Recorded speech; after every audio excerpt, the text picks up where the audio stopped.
Hi guys, welcome back to my channel.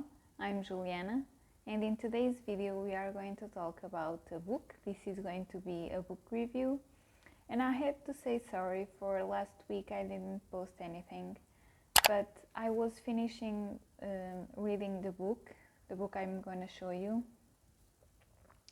and then I had to write the script and I didn't have time for that, so it took me a bit of time this week to finish it, so I'm just posting it today, but I hope you don't mind. So the book I'm going to talk about is The Sound and Fury from William Faulkner. Before I'm talking about the book, I'm going to talk a little bit about the author. Faulkner was born in 1897 in Mississippi, the United States. He was born a little after the Civil War of the United States. He is born into a traditional Southern family and he heard about the glorious times of the South since the time of slavery.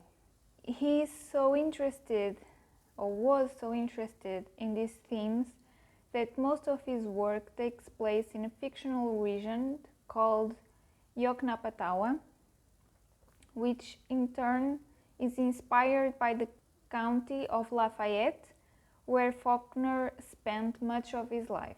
In this case of Sound and Fury, this passes in a region, more specifically in a place called Jefferson, that is inspired in a real place called Oxford in Mississippi. Faulkner won the 1949 Nobel Prize and is one of the greatest modernist authors in world literature. Jesus. His works are known for the techniques he uses as multiple narrators, streams of consciousness, interior monologues, and we have it all here in The Sound and Fury. This book is set in the beginning of the 20th century and focuses on a family that belongs to the elite of the South of the United States. But this family has been suffering a decadence from a moral, social, and financial point of view. And what characters do we have here? We have Jason, the father, and Caroline, the mother, so they are a couple, and they have 4 children: Quentin, Benjamin, Jason, and Candace. That is more known by Caddy. In addition to these characters that make up the Compson family, we also have the black servants who live with this family. And the main maid is Dilsey. In this book we have 4 chapters, and in each one we have a different narrator. The narrator of the first chapter is Benjamin, or Benji. The second one is Quentin. The third one is Jason. They are all in first person. And the fourth one is a narrator in the third person. So, as you have noticed it? Oh God. There's a chapter for each brother except Caddy. Faulkner said in interviews that although he didn't have a chapter narrated by her, Caddy was the main character of the book. And despite this, she appears a lot in this book. Each of the brothers has a different perception of this sister and a different relationship with her. And we can say that a biased perception, since each of the chapters is narrated by each of the brothers in the first person. So, what makes this book so difficult? First is because the book is non-linear, which makes the narrative a bit confusing. The title of each chapter has a date that is equivalent to the present that character is narrating, but that doesn't mean that this character stays in the present. often goes back to the past and goes back and forth between present and future. Between past and present. Another interesting point is that important information for the story is given in a banal way in the middle of the narrative. In some books, it's possible to see a crescendo of tension for an important revelation, and in The Sound and Fury, this does not happen. This requires that you as a reader have to be paying so much more attention to what you are reading. And often the information provided is present in two different chapters. And nothing in this book is explicit. So you really have to be careful and read with a lot of attention every part of this book, because if not, you are going to miss information. Another point is the ambiguous speeches that occur throughout the book due to lack of punctuation, especially in dialogues. Often there is no colon, paragraph, dash. There is none of it. In some parts there is, but in a lot of them there is not. Another point is the same names, the repetition of names. We have characters with the same name, and as it is common in the United States for names to be unisex, we have the same name assigned to a man and a woman. We also have characters that change their name.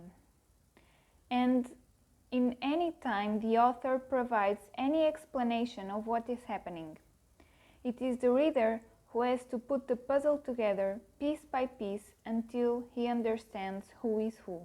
And as for punctuation, sometimes there are no commas in the sentence, and depending on the position of the comma, the meaning can change. So it is the reader who has to understand where the comma is. As for the narrators, we have the example of Benji. Benji, he is a man of 33 years old who behaves like a 3-year-old because he has a cognitive deficit. He has difficulty apprehending time, so things that have already happened he remembers as if they were happening in the present. This is because the things that he remembers are sensations, smells, names that he hears. And as a reader, a good part of the work involves putting together a chronology of what is really happening. It's interesting how Faulkner puts the entire history of the South in this family lineage.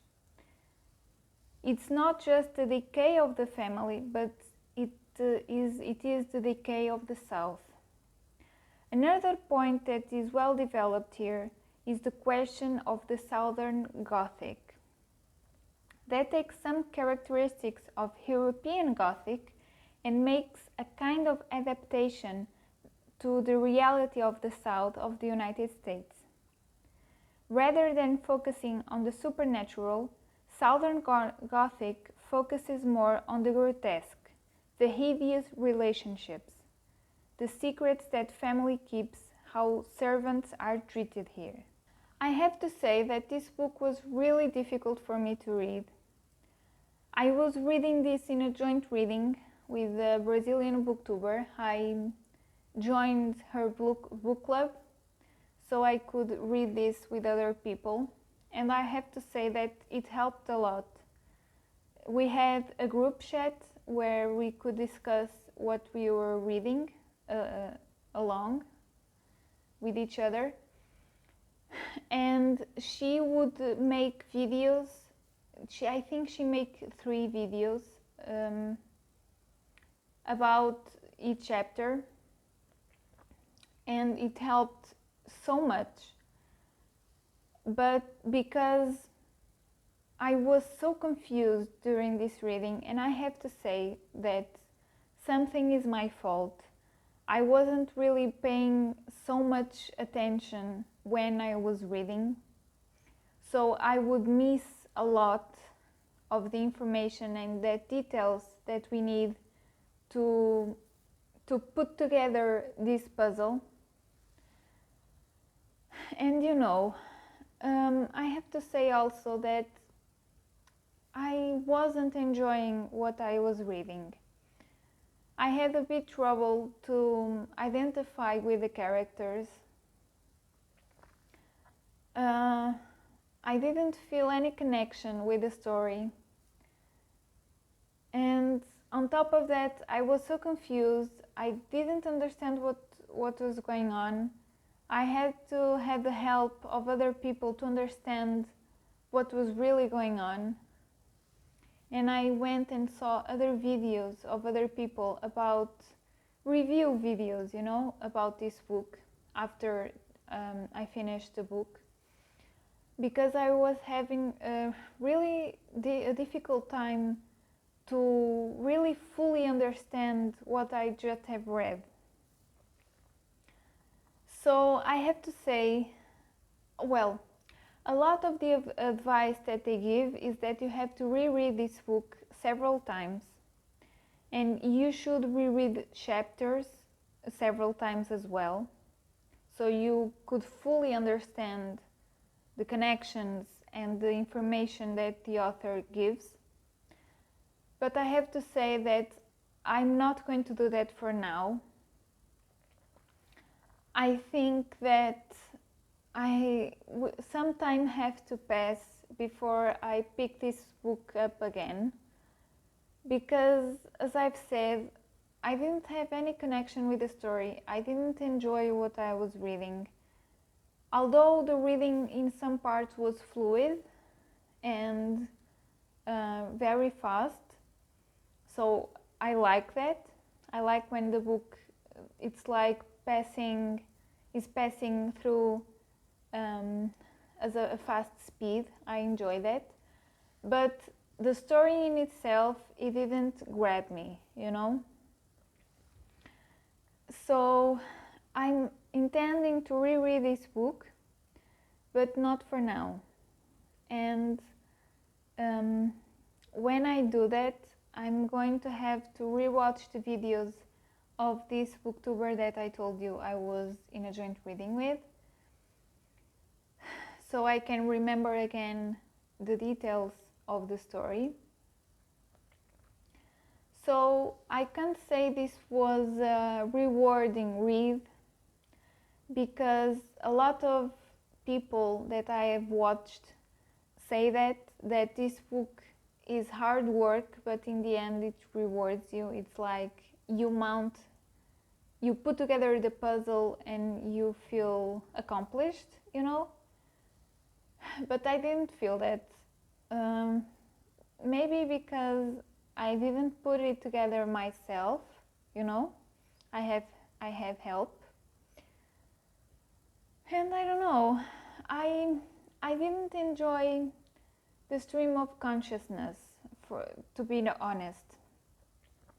I thought that I understand when they say that that's the point of the book, and that's the point of view, to build the chronology and put together the pieces so you can understand the story and the chronology of the story. So I understand that perception, that point of view, where the author puts the reader in the place of building the chronology of the book, of the story.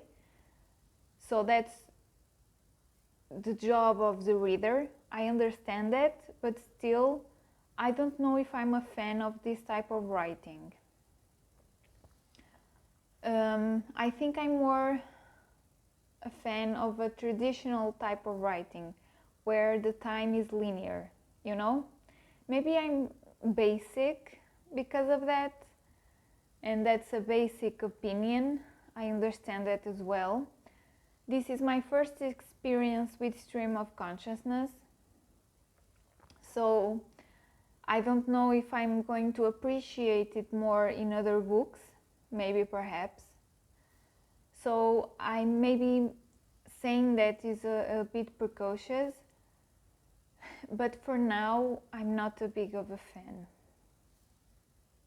But you know, I have to give it a try with other books and other authors and see what I find about that. But yeah, this is what I have to say about this book. Let me know if you have read it, what you thought about the style of writing, if you are, you know, a fan of this type of writing. I found it a bit confusing. Do you agree? I know that's the point, I understand that, but still, do you found it rewarding, as some booktubers have said? Let me know what you thought about the book.